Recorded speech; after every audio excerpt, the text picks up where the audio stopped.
Hello Nidhi, hello.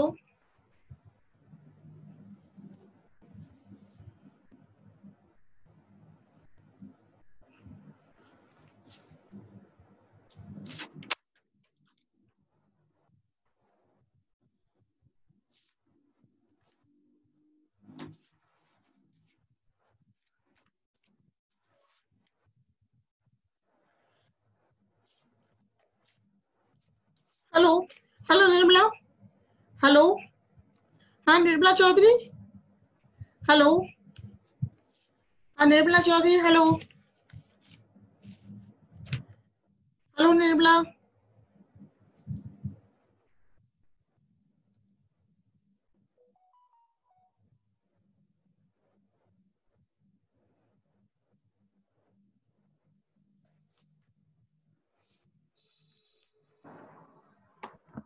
Hello Muskan, Muskan आवाज आ रही है? हाँ बेटा।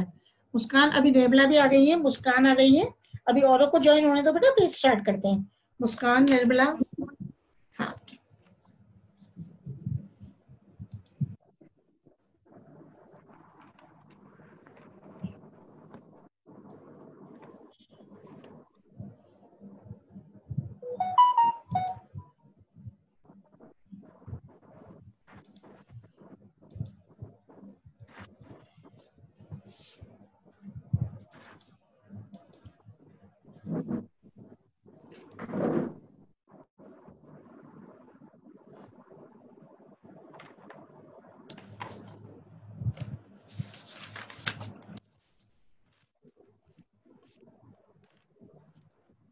अभी स्टार्ट करेंगे बेटा। मुस्कान, और भी कनेक्ट हो जाए, आप तो हो गए कनेक्ट।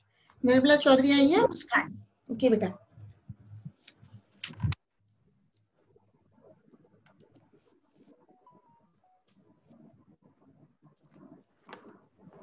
औरों को बता। हाँ बेटा, औरों को बता दो। बिल्कुल मुस्कान, अभी टाइम है, आराम से कनेक्ट हो जाएंगे।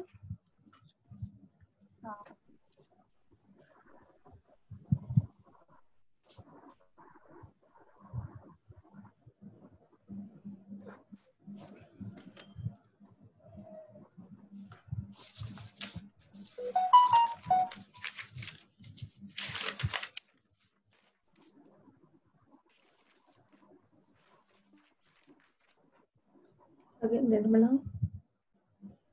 मुस्कान।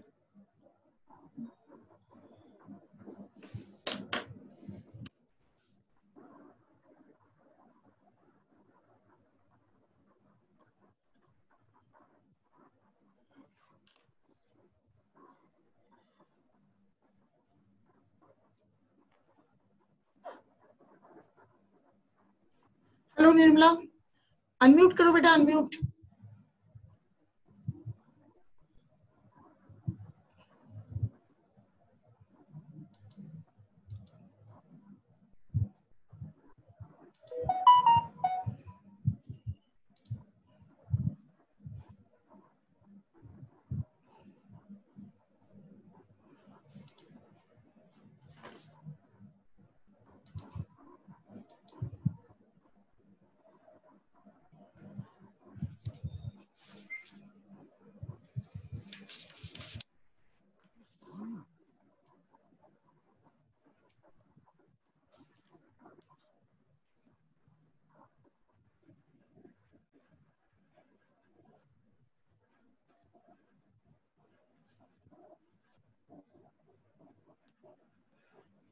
बता दिया मैंने, मैं मैसेज कर दिया तो बेटा अभी कर लेंगे।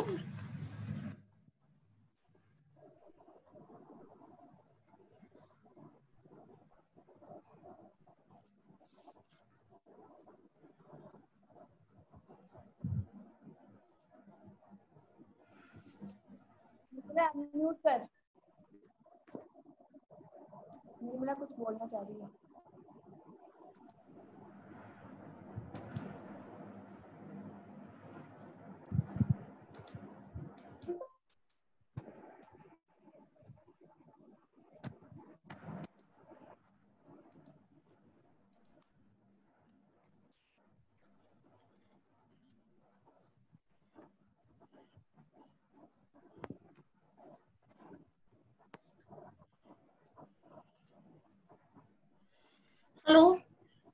अनम्यूट करो बेटा निर्मला, अनम्यूट करो बेटा, अनम्यूट कर लो निर्मला। हाँ मुस्कान बेटा निर्मला से तो अनम्यूट कर ले बेटा। हेलो निर्मला, सुनाई दे रही है बेटा निर्मला? ओके बेटा, अब हो गया ना? ठीक है हाँ, अभी आने दो और को, नहीं तो अपन स्टार्ट कर देंगे। अभी अंजलि भी आ गई है, इनको एडमिट कर देती हूँ। अंजलि, अंजलि, अंजलि आ गई। हाँ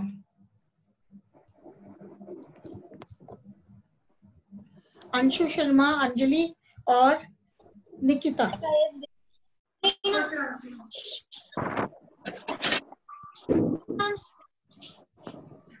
अंजलि, सोनी, सोनी, निकिता,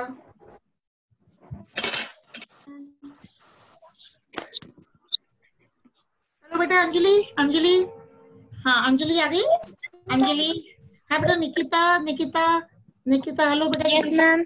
अंजलि, सोनी, हाँ अंजलि, सोनी, अंशु शर्मा, अंशु भी आ गई। अंशु शर्मा, मुस्कान आई गई। तनुश्री, एडमिट करें तनुश्री को भी। तनुश्री सोलंकी भी ज्वाइन कर रही है। 6 पार्टिसिपेंट्स हो गए अभी। अंजलि, सोनी, अंजलि, सोनी, निकिता, हाँ निकिता भी ऐड हो गई। और अंजलि, सोनी, तनुश्री, तनुश्री उसको वो करो अनम्यूट। मुस्कान, निर्मला, निर्मला, अंशु शर्मा, अंशु शर्मा,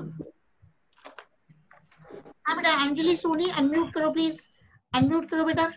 अंशु शर्मा अनम्यूट करो बेटा। और तनुश्री, हेलो तनुश्री, निकिता, हाँ हो गया। अभी 7 पार्टिसिपेंट्स हैं, एक और आ गई निधि, निधि को भी एडमिट कर दिया। निधि,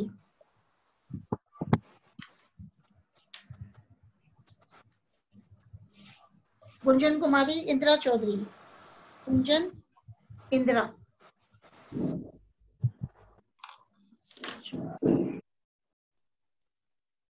हेलो निधि, हेलो निधि, हाँ हो गया। गुंजन कुमारी, गुंजन, हाँ गुंजन, इंदिरा, हेलो इंदिरा, इंदिरा कनेक्ट कर पा रहे हो बेटा? हेलो इंदिरा, हाँ यस मैम। हाँ बेटा। Gunjan, hello Gunjan, yes yes ma'am. Gunjan, हाँ बेटा। और अभी यस मैम। गैलेक्सी पे कनेक्ट होने दो, एक जने और आए कनेक्ट होने। गैलेक्सी, ये किसका है? गुंजन कुमारी हो गया। इंदिरा चौधरी, गुंजन कुमारी, ये सब हो गए।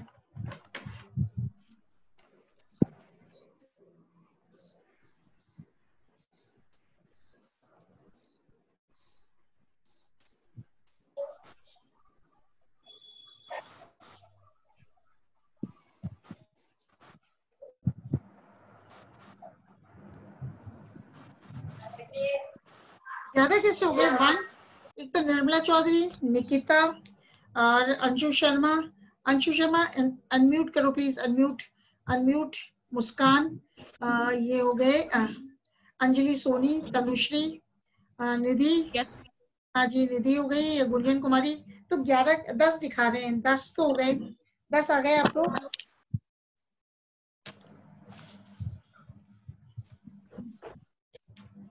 दस।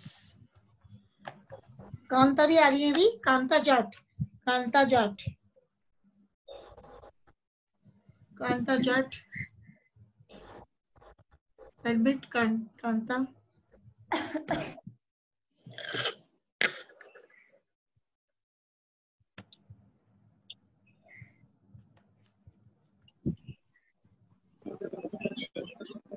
हेलो कांता, कांता आ रही है ना बेटा? कांता जाट अनम्यूट करो बेटा। Yes Kanta, ma'am.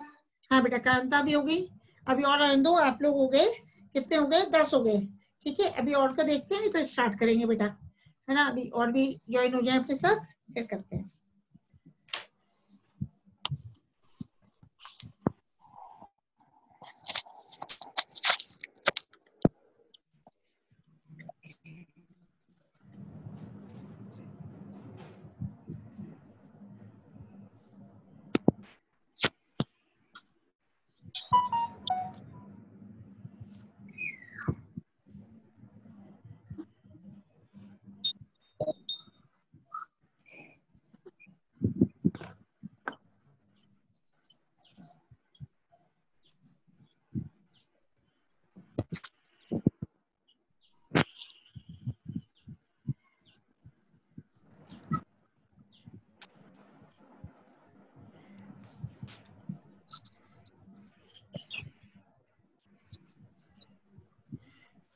हाँ बेटा अभी कितने हो गए? 11 हो गए आप लोग। हाँ मेरे को मिला के 11 हो गए। अभी और को देख लेते हैं बेटा। गुंजन कुमारी आ गई, तनुश्री आ गई, निधि आ गई। ये गैलेक्सी कौन है? ये गैलेक्सी चौधरी। Galaxy J5। हाँ चौधरी मैम। हेलो बेटा, गैलेक्सी J5 भी कौन है? किरण भी आ गई, मुस्कान आ गई। हेलो गैलेक्सी J5 बेटा, नाम क्या है आपका? गैलेक्सी हाँ बेटा, नाम क्या है? Galaxy J5। हेलो बेटा, हाँ गैलेक्सी, हाँ बेटा गैलेक्सी। ऑडियो से कनेक्ट हो रही है। अंजलि आई गई, अंजलि, मुस्कान ये आ गए। गुंजन अनम्यूट करो बेटा, Gunjan. One person is waiting. Shubhi Joshi, Shubhi.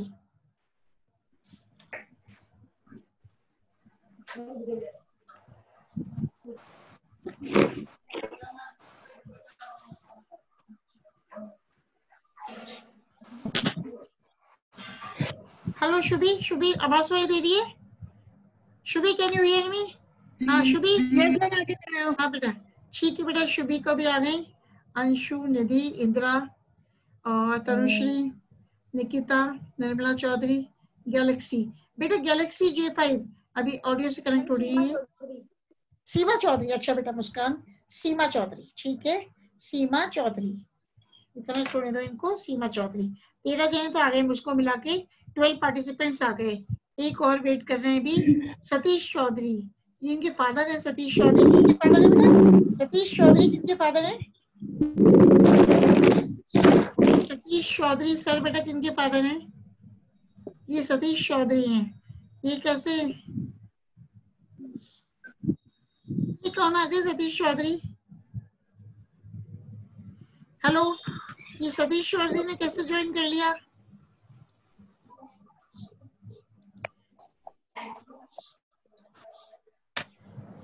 Shubhi Joshi आई गई, अनम्यूट करो बेटा शुभी, है ना। ये आ गई Seema Chaudhary, Seema Chaudhary. 14 participants are there in the meeting.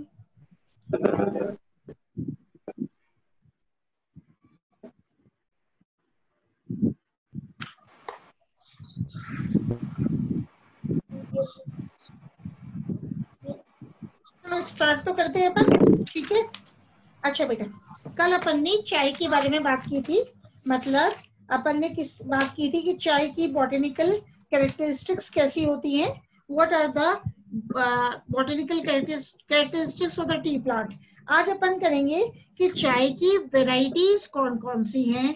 चाय की मतलब टी की वेराइटीज माने किस्में कौन कौन सी हैं। जैसे कि अपन सभी लोग जानते हैं कि व्यवहारिक तौर पे जो चाय की किस्में हैं वो दो तरह की चाय की किस्में हैं। There are 2 types of Chinese varieties. कौन कौन सी है बेटा? एक तो है चाइनीज टी, किस नाम से जानते हैं? चाइनीज टी, जिसका बॉटनिकल नेम है कैमेलिया साइनेंसिस। जिसका बॉटनिकल नेम क्या है? Camellia sinensis. बॉटनिकल नेम क्या है? Camellia sinensis. और दूसरी वैरायटी किस्म जो है चाय की वो है कैमेलिया साइनेंसिस वैरायटी असामिका। पहली वाली कौन सी थी? Camellia sinensis variety sinensis, Camellia sinensis variety sinensis. और दूसरी कौन सी है? Camellia sinensis variety assamica. ये चाय की 2 वैरायटीज है। किसमें है? ठीक है बेटा। हाँ बेटा अनम्यूट कर लो, अनम्यूट कर लो। निधि अनम्यूट करो बेटा, अनम्यूट। तो अपन इन दोनों किस्मों को, मतलब एक तो कैमेलिया साइनेंसिस वैरायटी साइनेंसिस, दूसरी किस्म कौन सी है? Camellia sinensis variety assamica. इन दोनों किस्मों की हाइब्रिड वैरायटीज भी उगाई जाती हैं। इन दोनों किस्मों की, चाइनीज टी की व आसाम टी की, अपन को सकर किस्में भी उगाई जाती हैं। सकर किस्मों का मतलब है अपनी हाइब्रिड वैरायटीज भी इनकी उगाई जाती हैं। ठीक है। अब चाइना, इंडिया व जापान के अलावा 3 कंट्रीज हैं, चाइना, भारत, इंडिया व जापान के अलावा अधिकतर देशों में चाय की संकर किस्में ही मिलती हैं। मतलब in most of the countries we also found the hybrid varieties of the tea plant, and the hybrid varieties are obtained by crossing the Chinese tea and the Assamese tea। मतलब चाइनीज टी का नाम क्या है बेटा? Camellia sinensis variety sinensis. Assam tea का नाम क्या है? Camellia sinensis variety assamica. अब इन दोनों किस्मों की हाइब्रिड वेराइटीज भी प्राप्त होती हैं। ठीक है, अब आप पूछोगी कि चाइनीज टी की क्या क्या विशेषताएं हैं। तो चाइनीज टी क्या है बेटा? धीमी वृद्धि करने वाली चाय का पौधा है। ये कैसा है? धीमी वृद्धि करने वाली चाय का पौधा है। जो चाइनीज टी है वो धीमी वृद्धि करने वाली चाय है। इसकी ग्रोथ क्या है? It is very slow Chinese T की, और ये बहुस्तंभी होता है। मतलब इसमें बहुत सारे स्तंभ, बहुस्तंभी होता है। और ये चाय का जो वृक्ष है धीमी वृद्धि करता है। It shows slow growth and the leaves are small. पत्तियां छोटी पाई जाती हैं। कैसा है? बहुत स्मॉल लीव्स पाई जाती है, पत्तियां छोटी पाई जाती है, धीमी वृद्धि करने वाला पौधा है और ये बहुस्तंभी होता है। और जो फ्लावर्स हैं, पुष्प हैं, वो एकल विकसित होते हैं। मतलब the flowers develop solitary, flowers develop solitary. Suman Chaudhary को भी अलाउ कर दिया।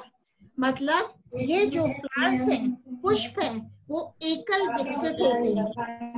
पुष्प जो हैं एकल रूप से विकसित होते हैं। ठीक है, और इनके जो जीवन काल है, चाइनीज टी का जो जीवन, बेटा चाइनीज टी का जो जीवन काल है वो 100 साल तक का होता है।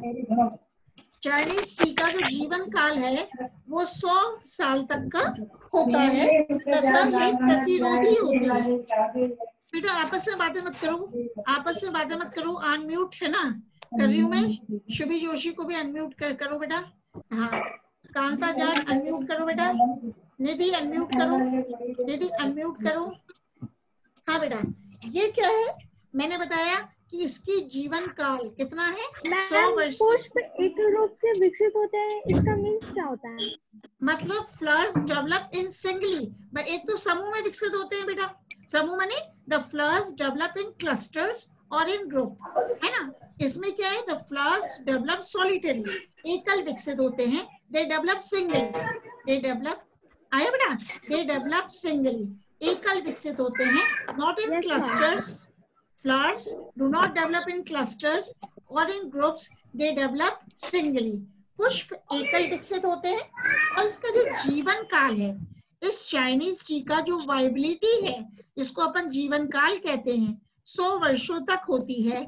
और ये प्रतिरोधी होती है, मतलब रेजिस्टेंट टू डिजीज होती है, प्रतिरोधी होती है, और लेकिन कम उपज देती है।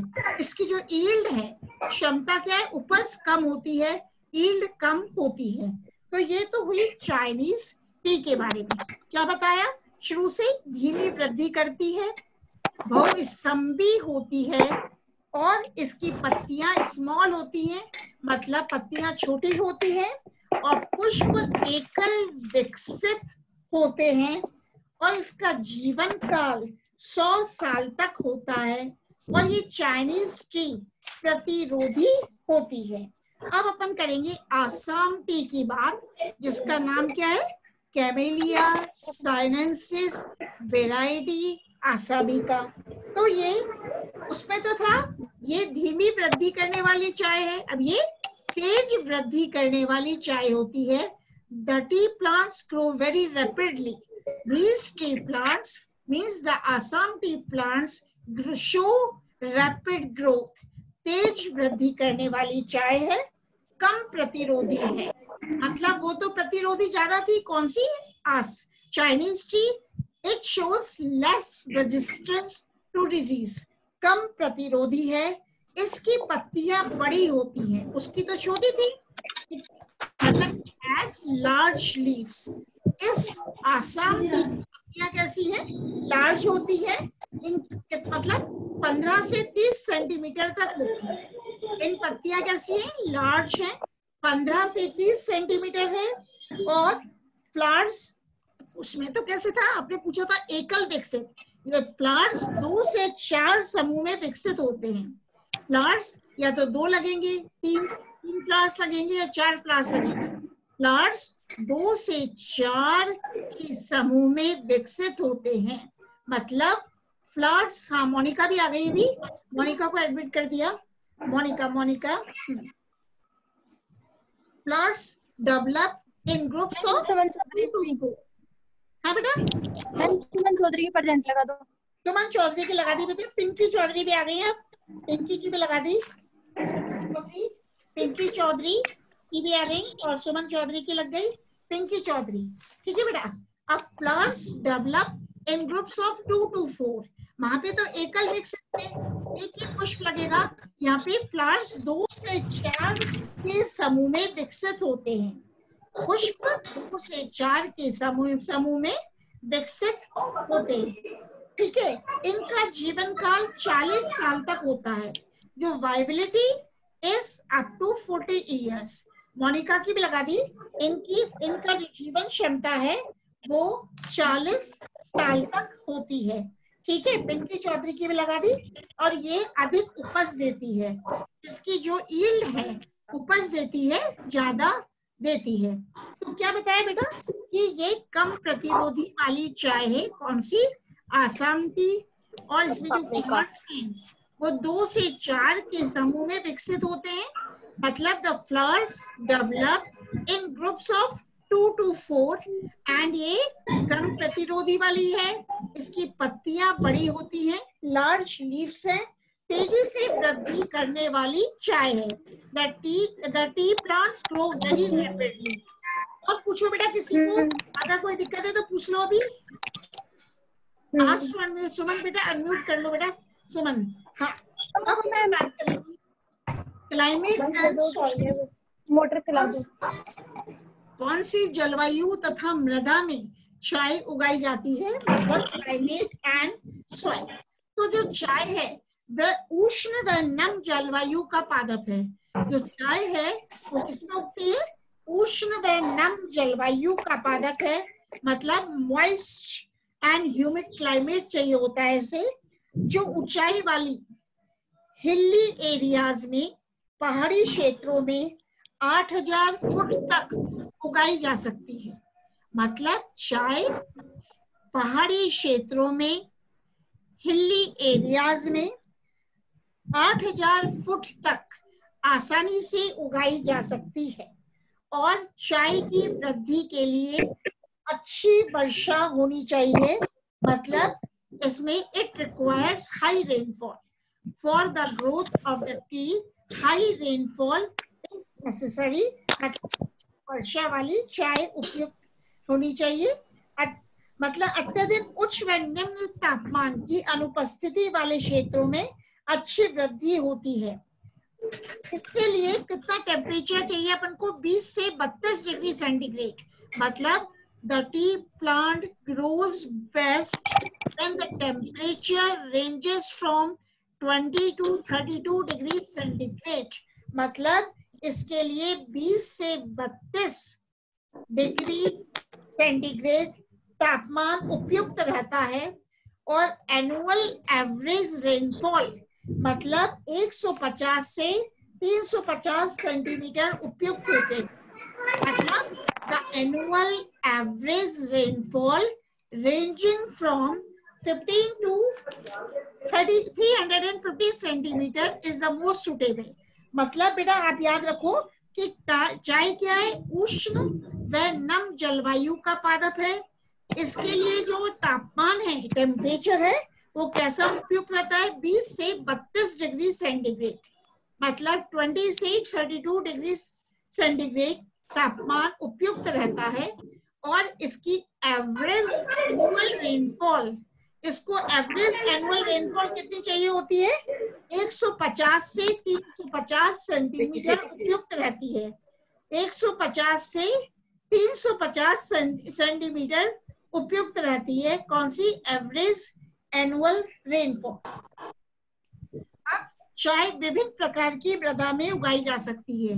मतलब the tea plant can B grown in different types of soil, विभिन्न प्रकार की मृदा में उगाई जा सकती है, लेकिन इसके लिए अच्छे जल निकास वाली भुरभुरी, भुरभुरी माने फ्राइबल दोमट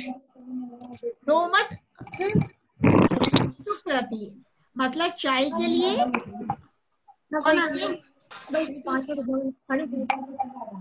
मतलब चाय को अच्छे जल निकास वाली भुरभुरी, दोमट अथवा वन भूमि की प्रचुर मात्रा में उगाया जा सकता है।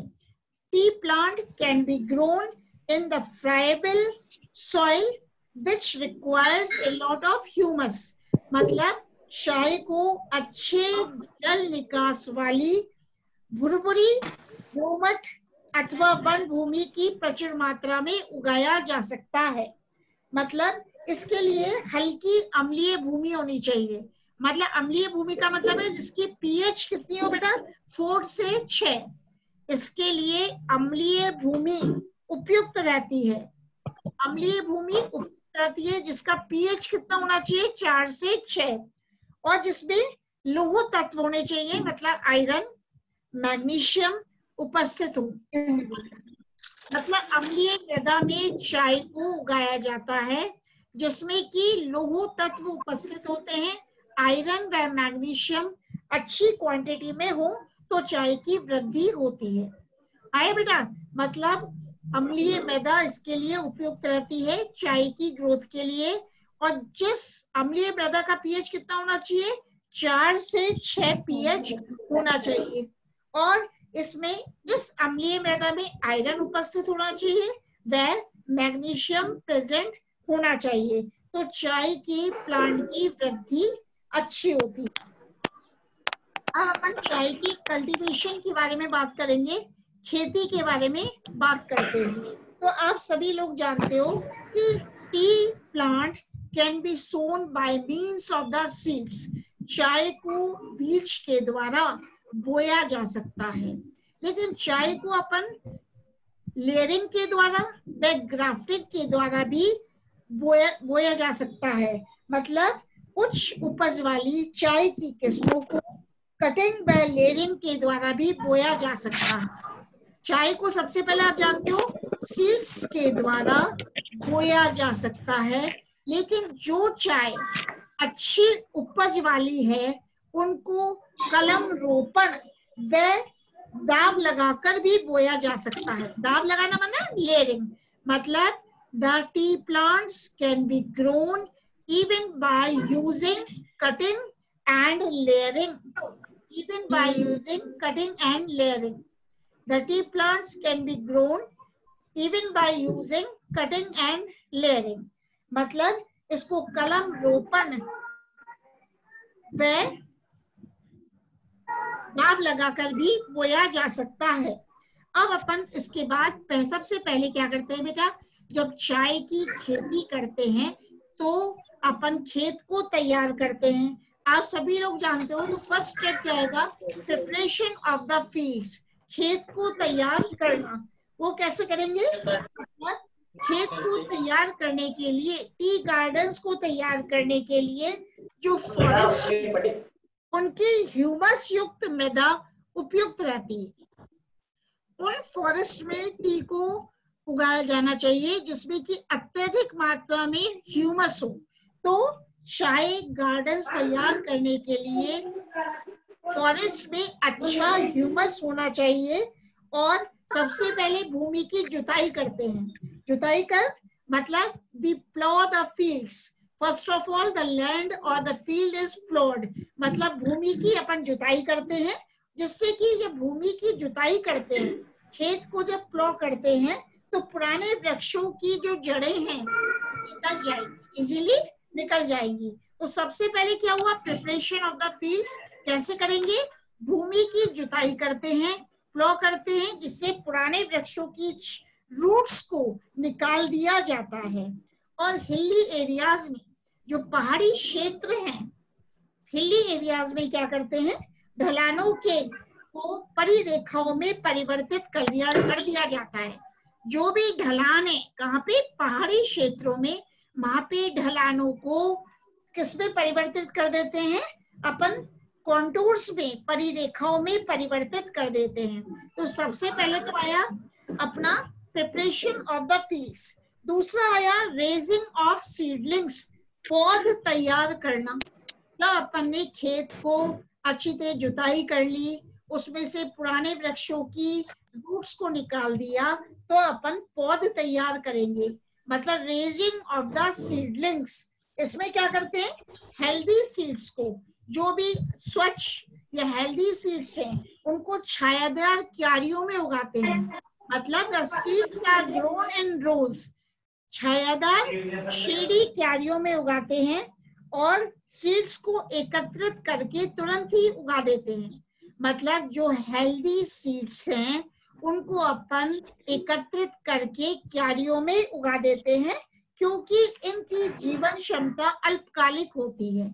इसलिए सीड्स को, जो हेल्दी सीड्स हैं, तुरंत ही अपन इनको एकत्रित करते हैं, कलेक्ट कर लेते हैं, और इनको अपन कहाँ पे उगा देते हैं, क्यारियों में, रोज में उगा देते हैं, क्योंकि इनकी जीवन क्षमता अल्पकालिक होती है। अब दक्षिण भारत में, जो साउथ इंडिया है, उसमें मई जून में यह कार्य किया जाता है। साउथ इंडिया में मई जून में ये कार्य किया जाता है। अब पहला स्टेप अपन ने क्या देखा, प्रिपरेशन ऑफ द फील्ड्स, खेत तैयार करना। दूसरा स्टेप पड़ा raising of the seedlings, raising of the seedlings, पौध तैयार करना। अब अपन जब पौध तैयार हो गई तो कैसे हो गई, मतलब बीजों को क्यारियों में उगा देते हैं। उसके बाद आएगा तीसरा, ट्रांसफर ऑफ द सीडलिंग्स, पौध रोपण। आज मैं नोट्स भी पीडीएफ के भेज दूंगी। पौध रोपण, ट्रांसफर ऑफ द सीडलिंग्स। अब जब 9 से 18 माह की आयु में, जब ये पौधे कितने महीने के हो गए, 9 से 18 महीने की आयु में इन सीडलिंग्स को खेतों में स्थानांतरित कर दिया जाता है। मतलब when the plants are about 9 to 18 months old, then the seedlings are transferred in the fields. जब 12 माह की आयु में प्राप्त कर लेते हैं, मतलब जब पौधे 9 से 18 माह की आयु प्राप्त कर लेते हैं, तो इन पौधों को, सीडलिंग्स को खेतों में स्थानांतरित कर देते हैं। अब खेतों में जब स्थानांतरित करते हैं बेटा, तो जो पौधे हैं, सीडलिंग्स हैं, वो 30 से 45 सेंटीमीटर गहरे तथा 24 सेंटीमीटर चौड़े गड्ढों में इनको रोपा जाता है। गड्ढों में ट्रांसफर करते हैं। तो जो पिट्स है, मतलब the seedlings are transferred in pits which are 30 to 45 centimetre in depth. मतलब इन पौधों को अपन 30 से 45 सेंटीमीटर गहरे गड्ढों में रोप देते हैं, ठीक है। और गड्ढे की गहराई कितनी है, पिट्स की 30 से 45 सेंटीमीटर तथा 24 सेंटीमीटर चौड़े गड्ढे में। गहराई तो कितनी है, 30 से 45 सेंटीमीटर, और चौड़ाई कितनी है, 24 सेंटीमीटर। मतलब these seedlings are grown or transferred in the pits whose depth is 30 to 45 centimeter and the width is 24 centimeter. गड्ढों की चौड़ाई होती है 24 सेंटीमीटर, गहराई कितनी है, 30 से 45 सेंटीमीटर गड्ढों में फसल को या पौधों को रोप दिया जाता है। अब इन गड्ढों में क्या होना चाहिए बेटा, जिनमें की फसल ट्रांसफर कर रहे हैं, कार्बनिक खाद युक्त मिट्टी भरी जाती है। ऐसी सॉइल है जो कि कार्बन जिसमें प्रचुर मात्रा में कार्बनिक खाद युक्त मैन्योर भी है, कार्बन भी है, कार्बनिक खाद युक्त मिट्टी भरी जाती है और गड्ढों की मध्य की दूरी कितनी रखी जाती है? 120 से 75 सेंटीमीटर रखी जाती है।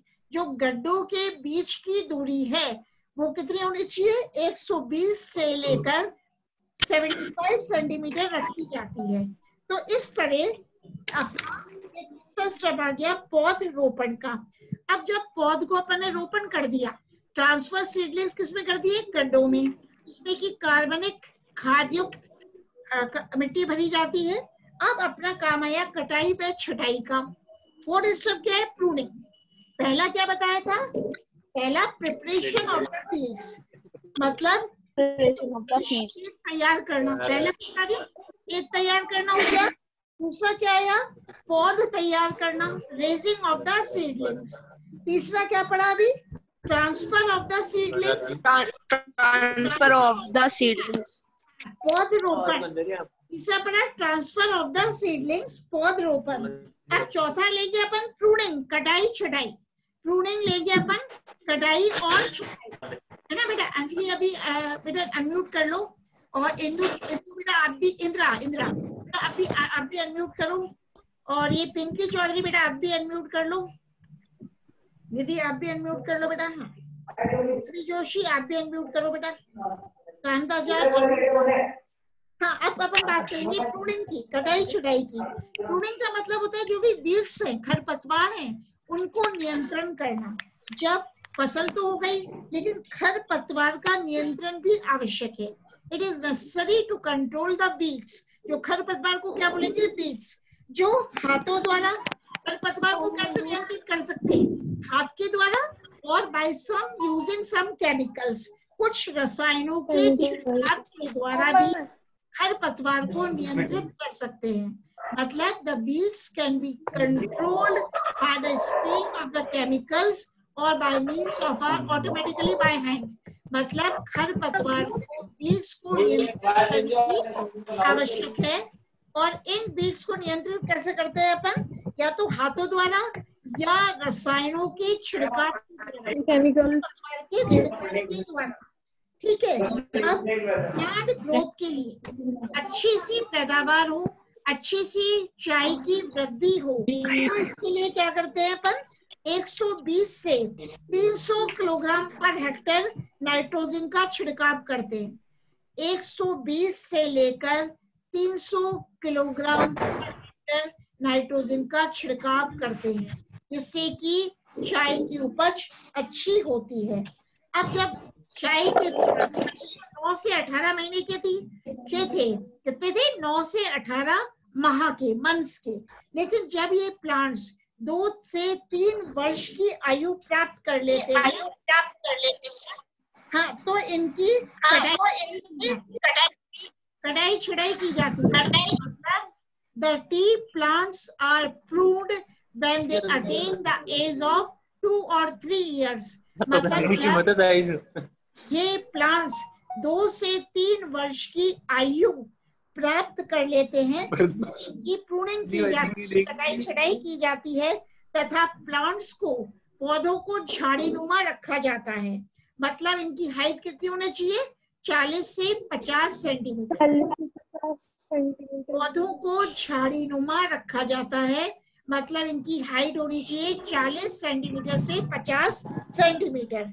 और कटाई छटाई से शाखाओं की संख्या बढ़ती है। अपन कटाई छटाई करते हैं, प्रूनिंग करते हैं, तो ब्रांचेस जो होती है उनका नंबर बढ़ता है, ब्रांचेस की संख्या बढ़ती है। और जब ब्रांचेस की संख्या बढ़ेगी तो लीव्स भी अधिक विकसित होती हैं, पत्तियां भी अधिक विकसित होती हैं। तो खरपतवार को नियंत्रित करना अपन ने पढ़ा, और इसके लिए नाइट्रोजन का छिड़काव एसेंशियल होना चाहिए। और जब अपन कटाई छटाई कर देते हैं और पौधे 2 से 3 वर्ष की आयु प्राप्त कर लेते हैं, तो कटाई छटाई हो रही है, जिससे क्या हो रहा है बेटा? शाखाओं की संख्या बढ़ जाती है, की संख्या भी बढ़ जाती है, और लेकिन प्लांट हाइट कम हो जाती है, क्योंकि इनको झाड़ीनुमा रखते हैं। तो जो पौधे की हाइट है वो कम हो जाती है, प्लांट हाइट कम हो जाती है, जिससे पत्तियां चुनने में आसानी रहती है। लीव्स अपन कहते हैं ना प्लांट हाइट कम हो जाती है, इससे क्या उपयोग है कि पत्तियां चुनने में आसानी रहती है, मतलब it is easier to pluck the leaves. इनमें पत्तियां चुनने में आसानी रहती है। अब